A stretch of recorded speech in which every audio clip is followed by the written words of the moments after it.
In order for you to own and build on a website, you're going to need at least a couple of things. You'll need a domain name, you'll need a tool to get or transfer files from your computer to your website and from your website to your computer, and you're going to need what is called web hosting.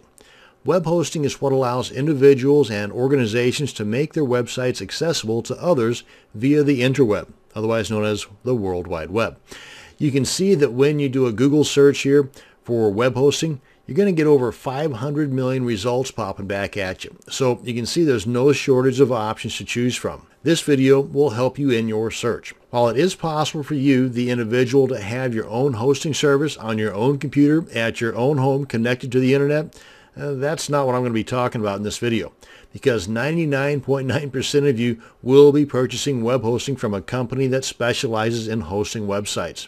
You know, kind of like your HostGators or DreamHost, or one of the other bazillion web hosting companies out there. Now, I'm a huge do-it-yourselfer, but hosting sites on my own computer, not so much. Now, before you purchase what you need, you should think a little bit about what you want. What is your end goal here for your website? Now, I know that there will be some changes as your site evolves, but in order for you to get started in the right direction, you should at least have a bit of a plan laid out first. For example, ask yourself these questions, and grab your pen and paper and write them down. What is my budget for getting things started? How long will that budget last without any income? Will I need a bunch of traffic just to break even? Will I sell things? And if so, what can I sell? Digital goods, physical goods, or both? Will you be hosting large file downloads? Will you have videos on your site? Will I need a secure connection in order to accept credit cards? These are just some of the questions you should write down and refer back to as you do the research for the hosting service you're looking for. Now, I want to first off point out a good resource to go to and a bookmark, and that's our buddies over at Wikipedia. Just do a search there for web hosting service and you'll end up over here. And if we scroll down a tad bit, and under types of hosting, these guys give a great demonstration of each type of possible web hosting you would be interested in.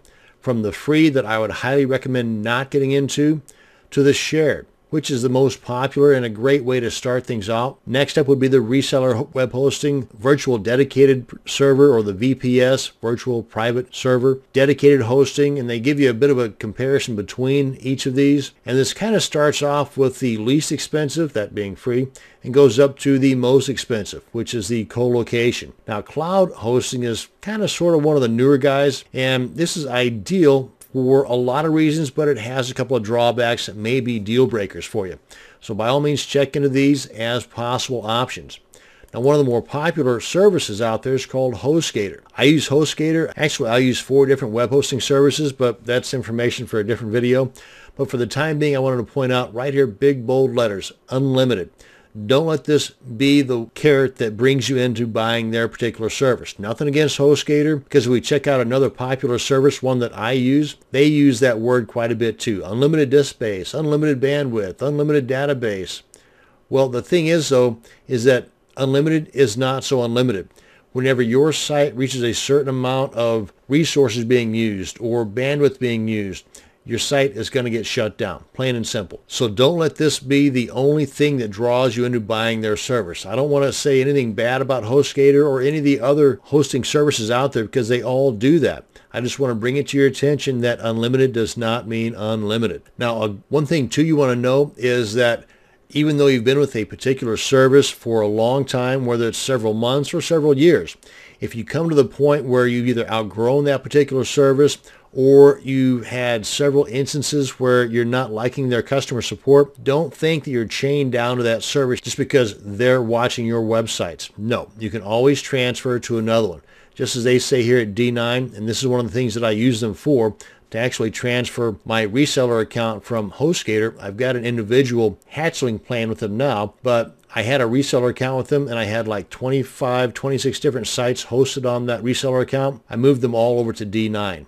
And they did it all for me. So it was like nothing that I had to do except for give them some names and some emails, and bing, bang, boom, they did all the heavy lifting for me. And it was totally free. So just know that you're not chained down to a particular service if you find that their support or whatever reason you feel you should move, go ahead and move. Now, Rackspace has been around for quite a while, and one of their specialties is that cloud server that I was referring to earlier. The major plus of this is that the traffic spikes that you might encounter and that would get your site shut down on a D9 or a HostGator or a DreamHost or Bluehost, on a cloud server, not so much, because the cloud server uses the resources of many different servers, whereas other servers, the VPSs or the dedicated or the shared, they're using one server.